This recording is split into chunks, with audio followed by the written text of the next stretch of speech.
Hello നമസ്കാരം, ഞാൻ Bindu Vipin. Bindu spices വേൾഡിലേക്ക് എല്ലാവർക്കും സ്വാഗതം. ഇന്ന് ഞാൻ വന്നിരിക്കുന്നത് ചെറിയൊരു യാത്രാ വീഡിയോയുമായിട്ടാണ്. കുറച്ച് നാളുകൾക്ക് മുമ്പ് ഞങ്ങൾ ചെറിയൊരു ട്രിപ്പ് നടത്തി, ഒരു വൺ ഡേ ട്രിപ്പ്. കോടമഞ്ഞിൻ്റെ പറുദീസ എന്നൊക്കെ പറയുന്ന പ്രകൃതി രമണീയമായ ഒരു ഹിൽ സ്റ്റേഷനിലേക്കാണ് ഞങ്ങൾ പോയത്.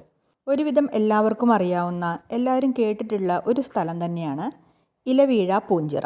കാലങ്ങളായി ഈ സ്ഥലം ഇവിടെ ഉണ്ടായിരുന്നു എന്നുണ്ടെങ്കിലും ഈ പേരിൽ ഒരു സിനിമ ഇറങ്ങിയതോടുകൂടിയാണ് ഇവിടുത്തെ പ്രകൃതി ഭംഗിയും ഇവിടുത്തെ വ്യൂ പോയിൻറ്റും എല്ലാം പുറത്ത് ജനങ്ങൾ അറിഞ്ഞു തുടങ്ങിയത്.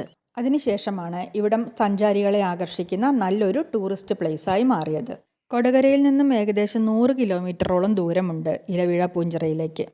അതുകൊണ്ട് തന്നെ ഞങ്ങളുടെ യാത്രക്കിടയിൽ ഞങ്ങൾ ചെറിയൊരു ബ്രേക്ക് എടുത്തു. ഒന്ന് ഫ്രഷ് ആവാനും ബ്രേക്ക്ഫാസ്റ്റ് കഴിക്കാനൊക്കെ വേണ്ടി ഞങ്ങൾ ഇടയിലൊരു പെട്രോൾ പമ്പിൽ കുറച്ച് സമയം ചിലവഴിച്ചു. ബ്രേക്ക്ഫാസ്റ്റിന് ശേഷം ഞങ്ങൾ അവിടുന്ന് വീണ്ടും യാത്ര പുറപ്പെട്ടു. ഏകദേശം 10:30 മണിയോടുകൂടി ഞങ്ങൾ ഇലവീഴ പൂഞ്ചിറയിലെത്തി. ഇവിടേക്കുള്ള റോഡ് ഇപ്പോൾ നല്ല ടാറിങ് റോഡാണ് കേട്ടോ. ആദ്യം ഇത് ഓഫ് റോഡായിരുന്നു എന്നാണ് ഞാൻ കേട്ടിട്ടുള്ളത്. അവിടേക്കുള്ള യാത്ര കുറച്ച് ദുഷ്കരമാണെന്നൊക്കെ കേട്ടിരുന്നു. പക്ഷേ ഇപ്പോൾ ഇലവീഴ പൂഞ്ചിറയിലേക്കുള്ള റോഡ് നല്ല റോഡാണ്, നല്ല ടാറിട്ട നല്ല ഒന്നാന്തരം റോഡാണ്. പക്ഷെ നമുക്ക് നമ്മുടെ വാഹനത്തിൽ പോകാവുന്നതിന് ഒരു ലിമിറ്റ് ഉണ്ട്. ഈ ഒരു സ്ഥലം എത്തുമ്പോൾ നമ്മൾ നമ്മുടെ വണ്ടികൾ ഇവിടെ നിർത്തണം. ഇവിടുന്ന് അങ്ങോട്ട് വേണമെങ്കിൽ നമുക്ക് നടന്നു പോകാം, അല്ലെങ്കിൽ ഇവിടെ ജീപ്പ് കിട്ടും. ഞങ്ങളവിടെ വണ്ടി നിർത്തി പിന്നീട് ജീപ്പിലായിരുന്നു യാത്ര. ഇതുപോലുള്ള റോഡിലൂടെയാണ് യാത്ര കേട്ടോ. അപ്പോൾ നമ്മുടെ വണ്ടി കൊണ്ടുപോകാൻ പറ്റാത്തതിൻ്റെ കാരണം എന്താണെന്ന് റോഡ് കാണുമ്പോൾ തന്നെ മനസ്സിലാവുമല്ലോ അല്ലേ. ജീപ്പിന് പോകാനാണെങ്കിൽ 8 പേരെയാണ് അവരൊരു ട്രിപ്പിൽ ജീപ്പിൽ കയറ്റുക. അതിന് 1000 രൂപയാണ് അവർ ചാർജ് ചെയ്യുന്നത്. നമ്മളെ കൊണ്ടുപോകും, 3 വ്യൂ പോയിൻ്റ് കാണിച്ചു തരും, തിരിച്ച് ഇതേ സ്ഥലത്ത് തന്നെ കൊണ്ടുവന്ന് ഇറക്കിത്തരും. ഫസ്റ്റ് ഞങ്ങളെ കൊണ്ടുപോയത് മുനിയറ ഗുഹ കാണാനാണ്. മുനിയറ ഗുഹയിലേക്കുള്ള വഴിയാണിത്. തൊട്ടപ്പുറത്ത് ജീപ്പ് പാർക്ക് ചെയ്യും. അവിടുന്ന് നമുക്ക് കുറച്ചും ഇങ്ങോട്ട് നടക്കുക വേണ്ടു, അധികം ദൂരമൊന്നും നടക്കാനില്ല മുനിയറ ഗുഹയിലേക്ക് പോകാൻ. ചെരിഞ്ഞ പ്രദേശമാണ്, അതിലൂടെ ഇറങ്ങി പോകണം, താഴേക്ക് ഇറങ്ങി പോകണം. താഴേക്ക് ഇറങ്ങി പോകുമ്പോൾ അവിടെ ഒരു ഗുഹ കാണാം. ഇത് ആദ്യം അങ്ങോട്ട് പോയവർ തിരിച്ച് കയറി വരികയാണ്. അപ്പോൾ നമ്മളിങ്ങനെ മാറി നിന്ന് കൊടുക്കണം, കാരണം എല്ലാവർക്കും ഇങ്ങനെ പോകാനും വരാനും ഇഷ്ടംപോലെ സ്ഥലം വീതിയൊന്നുമില്ല, ചെറിയൊരു ഇടുക്ക് സ്ഥലമാണ്. കാരണം ഇങ്ങനത്തെ പ്രദേശങ്ങളാകുമ്പോൾ ഈ കാട്ടുവഴികൾ പോലെയുള്ളതൊക്കെ ആയിരിക്കുമല്ലോ. അപ്പോൾ അതിനുള്ളിലേക്ക് പോകുമ്പോൾ ഇറങ്ങാനൊക്കെ കുറച്ച് ബുദ്ധിമുട്ടുണ്ട് കേട്ടോ, കാരണം പൂഴി മണ്ണാണ്, നമ്മൾ കാലൊക്കെ പെട്ടെന്ന് സ്ലിപ്പാവും. അപ്പോൾ ആരെങ്കിലുമൊക്കെ കൂടിയുണ്ടെങ്കിൽ പിടിച്ചിട്ട്, പിന്നെ മരങ്ങളൊക്കെ ഉണ്ട് ഇടയ്ക്കിടയ്ക്ക്, ചെറിയ നല്ല ബലമുള്ള ചെറിയ ചെറിയ മരങ്ങളുണ്ട്. അപ്പോൾ അതിലൊക്കെ പിടിച്ചിട്ട് വളരെ ശ്രദ്ധിച്ച് നമുക്ക് ഇറങ്ങാം. ഇറങ്ങിക്കഴിഞ്ഞാൽ താഴെ ചെല്ലുമ്പോൾ ഒരു ഗുഹ കാണാം.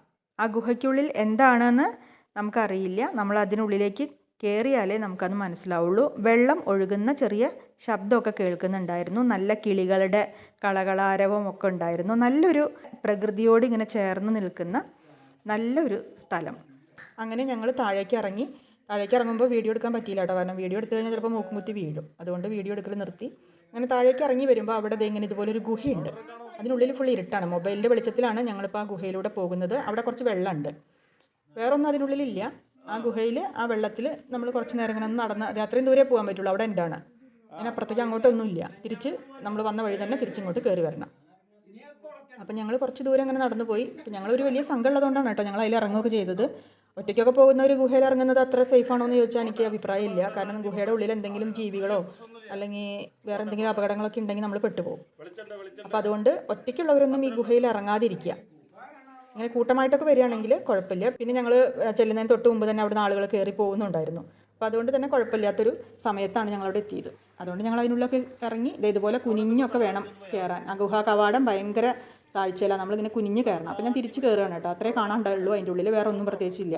കുറച്ച് വെള്ളമുണ്ട്, അതിനുള്ളിൽ നിന്ന് തിരിച്ച് കയറണം. അപ്പോൾ ഇവരെല്ലാവരും ചോദിക്കുകയാണ് എങ്ങനെയുണ്ട്. ഞങ്ങളാണ് ഫസ്റ്റ് ഇറങ്ങിയത്, ഞങ്ങളുടെ ടീമിൽ ഞങ്ങളാണ് ഫസ്റ്റ് ഇറങ്ങിയത്. ഞാനും വിപിച്ചേട്ടനും, പിന്നെ വിപിച്ചേട്ടൻ്റെ കസിൻ ഉണ്ട് രഘുചേട്ടൻ്റെ വൈഫ് ലളിത ചേച്ചി. ഞങ്ങൾ 4 പേരുമാണ് ആദ്യം ഇറങ്ങിയത്. അപ്പോൾ അവർ ചോദിച്ചപ്പോൾ ഞങ്ങൾ പറഞ്ഞു കുഴപ്പമില്ല എന്ന് പറഞ്ഞു. അങ്ങനെ ഞങ്ങൾ ആ ഗുഹയിൽ നിന്ന് തിരിച്ച് പോന്നിട്ട് വീണ്ടും അവിടുന്ന് കുറച്ച് ദൂരം കൂടി അതേ ജീപ്പിൽ തന്നെ യാത്ര തുടർന്ന് ഞങ്ങളെത്തി.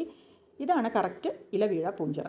ഇലവീഴ പൂഞ്ചിറയുടെ ആ പരിസരമാണിത്. അവിടെ ഇതുപോലെ നിറയെ സ്റ്റെപ്പ് ഉണ്ട്, കാണുന്നുണ്ടോ? ആ കാണുന്ന തടാകമാണ് ഇലവീഴ പൂഞ്ചിറ. അത് പണ്ട് ഭീമസേനൻ പാഞ്ചാലിക്ക് കുളിക്കാൻ വേണ്ടി കുഴിച്ചു കൊടുത്ത തടാകമാണെന്നാണ് പറയുന്നത്. എന്തായാലും ഈ പേര് അന്വർത്ഥമാക്കുന്ന ഒരു ചിറ തന്നെയാണിത്. ഈ ചിറയിൽ, ഈ തടാകത്തിൽ ഒരില പോലും വീഴില്ല അത്ര. ഇപ്പം ഞങ്ങളുടെ ജീപ്പിൻ്റെ ഡ്രൈവറും ഞങ്ങൾക്ക് പറഞ്ഞു തന്നത് അത് തന്നെയാണ്. കാരണം ഇവിടുത്തെ പ്രകൃതിയുടെ ഒരു പ്രത്യേകത കൊണ്ടാണോന്നറിയില്ല, എത്ര കാറ്റ് വീശിയാലും എങ്ങനെയായാലും ഈ മരങ്ങളുടെ ഇലകളൊക്കെ ആ മരങ്ങളുടെ ചോട്ടിൽ തന്നെ വീഴുള്ളൂ, ഈ തടാകത്തിലേക്ക് വീഴാറില്ല. അപ്പോൾ അതുകൊണ്ടായിരിക്കാം ചിലപ്പോൾ ഈ സ്ഥലത്തിന് അല്ലെങ്കിൽ ഈ തടാകത്തിന് ഇലവീഴ പൂഞ്ചിറ എന്ന് പേര് വന്നതെന്ന് തോന്നുന്നു. ഇവിടെ നമുക്ക് തടാകത്തിൽ ഇറങ്ങാനോ കയ്യും കാലും നനയ്ക്കാനോ അങ്ങനെയൊന്നും പറ്റില്ല കേട്ടോ. അവിടെ ചുറ്റും ഇങ്ങനെ കമ്പിവേലി കെട്ടി വെച്ചിട്ടുണ്ട്. പിന്നെ ഇവിടെ അമൃത് സരോവർ കുടിവെള്ള പദ്ധതി എന്ന് പറഞ്ഞിട്ട് ഒരു ബോർഡുണ്ട്. അതുകൊണ്ട് തന്നെ ജലം മലിനമാക്കരുത് എന്നൊക്കെ അവിടെ എഴുതി വെച്ചിട്ടുണ്ട് കേട്ടോ. ഞങ്ങൾ ഈ തടാകക്കരയിൽ നിന്ന് കുറച്ച് ഫോട്ടോസും വീഡിയോസും ഒക്കെ എടുത്തു. അതിനുശേഷം ഞങ്ങൾ വ്യൂ പോയിൻറ്റിലേക്ക് പോയി. ഫസ്റ്റിലത്തെ ഹിൽ വ്യൂ പോയിൻറ്റിലേക്കാണ് ഞങ്ങൾ എത്തിയിരിക്കുന്നത് കേട്ടോ. തടാകത്തിൻ്റെ അവിടുന്ന് വീണ്ടും ജീപ്പിൽ കയറി ഞങ്ങളിവിടെ എത്തി. അപ്പോൾ ദേ കണ്ടു, ഈ ഒരു 11:30 മണിയൊക്കെയാണ് ഇപ്പോൾ സമയം. ഈ 11:30 മണിക്ക് കാണുന്ന കാഴ്ചയാണിത്. ഇപ്പോഴും മഞ്ഞ് കണ്ടു. കറക്റ്റ് ആ മലകളൊന്നും നമുക്ക് കാണാൻ പറ്റണില്ല, മഞ്ഞുണ്ട്. അപ്പോൾ ഒരു 6 മണി 7 മണി സമയത്ത് ഇവിടെ എത്തിക്കഴിഞ്ഞാൽ ഇവിടുത്തെ വ്യൂ എന്തായിരിക്കും? നല്ല അടിപൊളി വ്യൂ ആയിരിക്കും കേട്ടോ ഇവിടുത്തെ. ഇവിടെ വരികയാണെങ്കിൽ നേരത്തെ വരണം. രാവിലെ ഒരു 6 മണി 7 മണി ഒരു 8 മണി അതിനുള്ളിലൊക്കെ വന്നു കഴിഞ്ഞാൽ നല്ല കോടമഞ്ഞ് പുതച്ച് നിൽക്കുന്ന മലകളും താഴ്വാരങ്ങളൊക്കെ നമുക്ക് കാണാൻ പറ്റും. വളരെ നല്ല കാഴ്ചയായിരിക്കും അത്. പക്ഷെ ഞങ്ങൾ എത്തിയപ്പോൾ സമയം കുറച്ച് വൈകിപ്പോയി. ആ കാണുന്നതാണ് നമ്മൾ നേരത്തെ കണ്ട ഇലവീഴ പൂഞ്ചിറ തടാകം. പിന്നെ അവിടുന്ന് അപ്പുറത്തേക്ക് കാണുന്നത് നമ്മൾ യാത്ര ചെയ്ത് വന്ന റോഡാണ് കേട്ടോ, മെയിൻ റോഡാണ്. സമുദ്രനിരപ്പിൽ നിന്നും ഏകദേശം 3200 അടി മുകളിൽ നിന്നുകൊണ്ട് ചുറ്റുമുള്ള എല്ലാ ജില്ലകളും അവിടുത്തെ കാഴ്ചകളും കാണാൻ പറ്റും എന്നുള്ളതാണ് ഇവിടുത്തെ ഏറ്റവും വലിയ പ്രത്യേകത. ഇത് കാണാൻ വേണ്ടിയാണ് സഞ്ചാരികൾ ഇവിടേക്ക് വരുന്നത് കേട്ടോ. ഇവിടെ കാണുന്ന ഈ ട്രെയിനിൻ്റെ ബോഗി പോലത്തെ സാധനം ഉണ്ടല്ലോ, ഇത് ഇലവീഴ പൂഞ്ചിറ എന്നുള്ള സിനിമയിൽ പോലീസിൻ്റെ ഗാർഡ് റൂമായിട്ട് പ്രവർത്തിച്ചിരുന്ന ഒരു സംഭവമാണ് കേട്ടോ. ഇവിടെ ശരിക്കും പോലീസിൻ്റെ ഒരു വയർലെസ് റിപ്പീറ്റർ സ്റ്റേഷൻ ഉണ്ട്, അതാണിത്. അവിടുത്തെ കാഴ്ചകൾ കണ്ടതിന് ശേഷം ഞങ്ങൾ വീണ്ടും ഞങ്ങളുടെ വണ്ടിയിൽ കയറി യാത്ര തുടർന്നു. ഈ യാത്രയിൽ കുന്നും മലയൊക്കെ കയറി ക്ഷീണിച്ചതുകൊണ്ട് ഞാൻ ഒരല്പസമയം കിടന്ന് ഉറങ്ങി കേട്ടോ. ഞാൻ ആ ഉറങ്ങിയ സമയത്താണ് ചേട്ടൻ വീഡിയോ എടുത്തത്. ഏകദേശം ഒരു 10 കിലോമീറ്റർ പോയി കഴിഞ്ഞപ്പോൾ ഞങ്ങൾ അടുത്ത വ്യൂ പോയിൻറ്റിലെത്തി. അത് ഇല്ലിക്കൽ കല്ല് എന്നാണ് ആ ഒരു പ്രദേശത്തിൻ്റെ പേര് കേട്ടോ. അവിടുന്നും ഇതേപോലെ തന്നെ ജീപ്പിൽ കയറി കുറച്ച് ദൂരം പോയതിന് ശേഷം പിന്നെ ഒരു വലിയ മല കയറണം. വലിയൊരു കുന്നിൻ്റെ മുകളിൽ ഏകദേശം സമുദ്രനിരപ്പിൽ നിന്ന് 4000 അടി പൊക്കത്താണെന്നാണ് പറയണത്. അവിടെയാണ് അടുത്ത വ്യൂ പോയിൻ്റ്. അത് ഇല്ലിക്കൽ കല്ല് എന്നാണ് പറയുക ഈ സ്ഥലത്തിന്. സമുദ്രനിരപ്പിൽ നിന്നും 4000 അടി മുകളിലായതുകൊണ്ട് അവിടെ നിന്നുള്ള വ്യൂ നല്ല അടിപൊളി വ്യൂ ആണ്. അപ്പോൾ അത് കാണാൻ വേണ്ടിയാണ് കയറുന്നത് കേട്ടോ. ഞങ്ങൾ ഏകദേശം നട്ടുച്ച സമയത്താണ് കയറിപ്പോയത്. ഞാൻ മുകളിലേക്ക് കയറിപ്പോയില്ല, എനിക്ക് കാലിൻ്റെ മുട്ടിന് ലേശം വേദന തുടങ്ങി. ഈ മലകയറ്റം ശരിക്കും ഒരു ട്രക്കിംഗ് പോലെ തന്നെയാണ് കേട്ടോ. അതിന് കൈവരിയൊക്കെ അവിടെ പിടിപ്പിച്ചിട്ടുണ്ട് അവർ. ആ കൈവരിയിലൊക്കെ പിടിച്ച് സാവകാശം ശ്രദ്ധിച്ച് സൂക്ഷിച്ച് കയറിപ്പോണം. അപ്പോൾ അതൊരു ശരിക്കും ഒരു ട്രക്കിംഗ് തന്നെയാണ്. ട്രക്കിംഗ് ഇഷ്ടപ്പെടുന്നവർക്കും അതിനുള്ള ആരോഗ്യമുള്ളവർക്കും വളരെ നല്ല ഒരു എക്സ്പീരിയൻസ് ആയിരിക്കും ഇത്. പക്ഷേ എനിക്കതിന് വയ്യാത്തതുകൊണ്ട് ഞാൻ താഴെ റെസ്റ്റ് ചെയ്തു. ഞാൻ മാത്രമല്ല, ഞങ്ങളുടെ സംഘത്തിലത്തെയും പിന്നെ വേറെ വന്ന കുറേ ആളുകളൊക്കെ അവിടെ ഇരിക്കുന്നുണ്ടായിരുന്നു കേട്ടോ. കുറേ പേർക്ക് ഇങ്ങനെ കയറാൻ വയ്യാത്തവർക്ക് അവിടെ ഷെഡൊക്കെ കെട്ടിയിട്ടുണ്ടായിരുന്നു. അതുകൊണ്ട് തന്നെ റെസ്റ്റ് ചെയ്യാൻ നല്ലൊരു സ്ഥലമായിരുന്നു. പിന്നെ അവിടെ നമുക്ക് അത്യാവശ്യം ഐസ്ക്രീമോ അല്ലെങ്കിൽ ജ്യൂസോ എന്തെങ്കിലുമൊക്കെ വാങ്ങി കുടിക്കാനുള്ളൊരു സൗകര്യമൊക്കെ അവിടെ ഉണ്ടായിരുന്നു.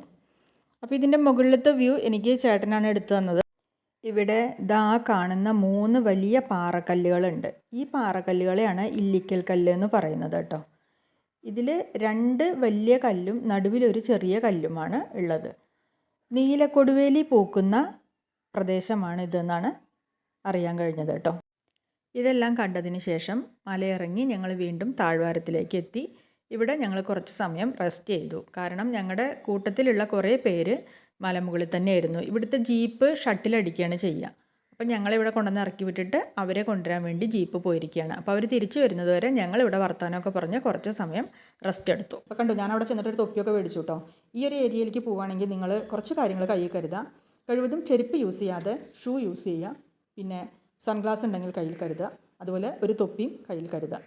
പിന്നെ മഴയും ഇടിമിന്നലൊക്കെയുള്ള സമയത്ത് ഇവിടേക്ക് വരുന്നത് ഒട്ടും സേഫ് അല്ല കേട്ടോ. കാരണം ഫസ്റ്റ് ഇടിമിന്നൽ ഏൽക്കുന്ന സ്ഥലമാണ് ഇത് എന്നാണ് പറയുന്നത്. പിന്നീട് ഞങ്ങൾ അവിടെ ഇരുന്നു കൊണ്ട് തന്നെ ഉച്ചഭക്ഷണമൊക്കെ കഴിച്ചു. മടക്ക യാത്രയിൽ ഞങ്ങളൊരു സ്ഥലത്തൂടി പോയി, തൊമ്മൻകുത്ത് വാട്ടർഫാൾ. അവിടെ എന്ന് പറഞ്ഞു കഴിഞ്ഞാൽ മിക്കവാറും പേര് അവിടെ ചെല്ലുന്നത് കുളിക്കാൻ വേണ്ടിയിട്ടാണ്. ആ വെള്ളച്ചാട്ടത്തിൻ്റെ താഴ്ഭാഗത്ത് ഇങ്ങനെ അരുവി പോലെയുണ്ട്, അവിടെ കുളിക്കും. ഇപ്പോൾ ഞങ്ങൾ ചെന്നത് ഈ വേനൽക്കാല സമയമായതുകൊണ്ട് തന്നെ വെള്ളം വളരെ കുറവായിരുന്നു കേട്ടോ. പാറക്കെട്ടുകൾ മാത്രമാണ് ഞങ്ങൾക്ക് കാണാൻ പറ്റിയത്. നിറയെ പാറക്കെട്ടുകളാണ്. പക്ഷേ ഈ പാറക്കെട്ടുകൾ കണ്ടപ്പോൾ ഞാൻ ഒരു കാര്യം കൂടി ആലോചിച്ചു. കാരണം എന്താണെന്ന്, മഴക്കാലത്ത് നമ്മൾ സ്ഥിരം കേൾക്കുന്ന വാർത്തയാണല്ലോ ഇത്, ആൾ അപകടത്തിൽപ്പെട്ടു, പാറയുടെ ഇടയിൽ കാല് കുടുങ്ങി, അതുകൊണ്ടാണ് രക്ഷിക്കാൻ കഴിയാതെ പോയത് എന്നൊക്കെ നമ്മൾ പറയുന്നത് കേട്ടിട്ടുണ്ടല്ലോ. അത് ശരിക്കും നമുക്കിത് കാണുമ്പോൾ മനസ്സിലാവും. കാരണം വലിയ വലിയ പാറക്കല്ലുകളാണ്. ഇത് മഴക്കാലത്ത് വെള്ളം നിറഞ്ഞ് ഈ കല്ലുകളൊക്കെ മൂടും. അപ്പോൾ ഇതിനുള്ളിൽ നമ്മൾ കുളിക്കാനൊക്കെ ഇറങ്ങുമ്പോൾ നമ്മുടെ കയ്യോ കാലോ ഈ പാറയുടെ ഇടുക്കിൽ പെട്ട് കഴിഞ്ഞാൽ നമുക്ക് ഒരു രക്ഷയില്ല, നമുക്ക് എടുക്കാനൊന്നും പറ്റില്ല. ഇതിപ്പോൾ പുറത്ത് കാണുന്നത് കൊണ്ട് നമുക്കത് മനസ്സിലാവുന്നുണ്ട്. വെള്ളം നിറഞ്ഞു കഴിഞ്ഞാൽ നമുക്കൊന്നും കാണാൻ പറ്റില്ലല്ലോ. അപ്പോൾ ഇങ്ങനെയാണ് അപകടങ്ങൾ പറ്റുന്നത്. വെള്ളം നിറഞ്ഞു കിടക്കുമ്പോൾ നമുക്കറിയില്ല അതിനടിയിൽ എത്ര വലിയ പാറയുണ്ട്, ആ പാറകൾ തമ്മിലുള്ള ഒരു ഇടുക്കും ഇതൊക്കെ എങ്ങനെയാണ്, പാറ ഇടുക്കുകൾ എങ്ങനെയാണ്, അതിൻ്റെതൊന്നും നമുക്ക് മനസ്സിലാവില്ല. അതുകൊണ്ട് തന്നെ ഇങ്ങനെയുള്ള സ്ഥലങ്ങളിലൊക്കെ പോയിട്ട് കുളിക്കുക, ഇവിടെയൊക്കെ ഇറങ്ങുമ്പോൾ ശരിക്കും അവിടെയുള്ള ഗാർഡുകളുടെയൊക്കെ നിർദ്ദേശം കൃത്യമായിട്ട് പാലിക്കുക കേട്ടോ. കാരണം അവരിത് വേനൽക്കാലത്തും മഴക്കാലത്തും കാണുന്ന സ്ഥലമായതുകൊണ്ട് തന്നെ അവർക്ക് കൃത്യമായിട്ട് മനസ്സിലാവും എവിടെയൊക്കെ എന്തൊക്കെ അപകടങ്ങളുണ്ട് എന്നുള്ളത്. അപ്പോൾ അതുകൊണ്ട് ഇങ്ങനെയുള്ള സ്ഥലങ്ങളിലൊക്കെ കുളിക്കാൻ ഇറങ്ങുമ്പോൾ നമ്മൾ തീർച്ചയായിട്ടും പാലിക്കേണ്ട ഒരു കാര്യമാണ് അവരുടെ നിർദ്ദേശങ്ങൾ. പ്രത്യേകിച്ച് മഴക്കാലത്ത് കേട്ടോ, ഒരുപാട് വെള്ളമുള്ള സമയത്ത് ശ്രദ്ധിക്കും. അപ്പോൾ ഇത് തൊമ്മൻകുത്ത് വെള്ളച്ചാട്ടം. ഇപ്പോൾ വെള്ളച്ചാട്ടം എന്ന് പറയാനൊന്നുമില്ല, ഇപ്പോൾ ചെറിയൊരു നീർച്ചാൽ മാത്രമേ ഉള്ളൂ. കുറച്ച് സമയം പ്രകൃതിയുടെ മടിത്തട്ടിൽ നമുക്ക് കുറച്ചിങ്ങനെ നല്ല കുളിർക്കാറ്റൊക്കെ ഏറ്റ് അരുവിയുടെ ശബ്ദമൊക്കെ ഇങ്ങനെ കേട്ട് അങ്ങനെ ഇരിക്കാൻ പറ്റിയ ഒരു സ്ഥലം. അങ്ങനെ കുറച്ച് സമയം അവിടെ ചിലവഴിച്ചു. പിന്നെ ഞങ്ങൾ അവിടെ നിന്ന് മടങ്ങി. ഒരുപാട് ഇരുട്ടാക്കാൻ നിന്നാൽ പറ്റില്ല, കാരണം കാട്ടുവഴി കൂടെ കുറച്ച് നടക്കാനുണ്ട്. കാട്ടുവഴി കൂടെ കുറച്ച് നടന്നിട്ട് വേണം നമ്മൾ ഈ വെള്ളച്ചാട്ടത്തിൻ്റെ അവിടേക്ക് എത്താൻ. അപ്പോൾ അതുകൊണ്ട് തന്നെ തിരിച്ചും അതേ വഴി കൂടെ നമ്മൾ നടക്കണ്ടേ. അപ്പോൾ ഈ ശരിക്കും കാടാണല്ലോ. അപ്പോൾ കാടിൻ്റെ ഉള്ളിൽ കൂടെ നടക്കുമ്പോൾ നമ്മളെപ്പോഴും കുറച്ച് വെളിച്ചം വെട്ടമൊക്കെയുള്ള സമയത്ത് തന്നെ നമ്മൾ മടങ്ങി പോരുന്നതാണ് നല്ലത്. അപ്പോൾ അതുകൊണ്ട് ഞങ്ങളൊരു 5:30-6 മണിക്കുള്ളിൽ ഞങ്ങളവിടെ നിന്ന് മടങ്ങി. അങ്ങനെ ഞങ്ങൾ തിരിച്ചു പോന്നു. വളരെ സന്തോഷകരമായ ഒരു ദിവസം. ഞങ്ങളെല്ലാവരും കൂടി തിരിച്ചും വണ്ടിയിൽ കയറി. എല്ലാവരും കുറച്ച് നേരമൊക്കെ ഞാനൊക്കെ ഉറങ്ങി. പക്ഷേ അപ്പോഴേക്കും വണ്ടിയിൽ പാട്ടും ഡാൻസൊക്കെ ആയിരുന്നു ഇവർ. കാരണം തിരിച്ചു പോന്നു കഴിഞ്ഞാൽ പിന്നെ എല്ലാവരും പല വഴിക്ക് പിരിയുമല്ലോ. അപ്പോൾ അതുകൊണ്ട് വണ്ടിയിൽ പാട്ടും ഡാൻസും എല്ലാവരും കൂടി നല്ല മേളമായിരുന്നു. അപ്പോൾ എൻ്റെ ഉറക്കമൊക്കെ പോയി. ഞാൻ എഴുന്നേറ്റിരുന്നു. ഞാൻ കുറച്ച് നേരം വീഡിയോ ഒക്കെ എടുത്തു. അപ്പോൾ ഇതെൻ്റെ ഹസ്ബൻഡാണ് കേട്ടോ ഈ കളിക്കുന്നത്. അപ്പോൾ എല്ലാവരും കൂടി നല്ല ഡാൻസായിരുന്നു. കാരണം ഇവിടെ ഇങ്ങനെ ഈ പ്രദേശത്തേക്ക് അടുക്കുന്തോറും ഡാൻസും പാട്ടൊക്കെ കൂടുമായിരുന്നു. കാരണം ഇപ്പോൾ ഇറങ്ങാറായി ഇനിയിപ്പോൾ എല്ലാവരും അവരവരുടെ വീടുകളിലേക്ക് പോകണമെന്നുള്ള ഇതിൽ ഭയങ്കര ആവേശമായിരുന്നു. അങ്ങനെ ഞങ്ങളുടെ സന്തോഷകരമായ ഒരു ദിവസം, ഒരു വൺ ഡേ ട്രിപ്പ് ഇവിടെ അവസാനിക്കുകയാണ്. അപ്പോൾ ഈ വീഡിയോ നിങ്ങൾക്ക് ഇഷ്ടമായിരുന്നുണ്ടെങ്കിൽ ലൈക്ക് ചെയ്യാനും ഷെയർ ചെയ്യാനൊന്നും മറക്കരുത്. പിന്നെ എൻ്റെ ചാനൽ സബ്സ്ക്രൈബ് ചെയ്യാതെ കാണുന്ന കൂട്ടുകാരെ ഒന്ന് സബ്സ്ക്രൈബ് ചെയ്ത് കൂട്ടാവണം കേട്ടോ. പിന്നെ ബെൽ ബട്ടൺ പ്രസ് ചെയ്ത് ഓൾ എന്ന ഓപ്ഷൻ കൊടുക്കാനും മറന്നു പോകരുത്. അപ്പോൾ ഇത്രയേ ഉള്ളൂ ഇന്നത്തെ വീഡിയോ. ഈ വീഡിയോ നിങ്ങൾക്ക് ഇഷ്ടമായി എന്ന് ഞാൻ വിചാരിക്കുന്നു. അടുത്ത വീഡിയോയിൽ നമുക്ക് വീണ്ടും കാണാം. വീഡിയോ കണ്ട് സപ്പോർട്ട് ചെയ്ത എല്ലാവർക്കും നന്ദി. നമസ്കാരം.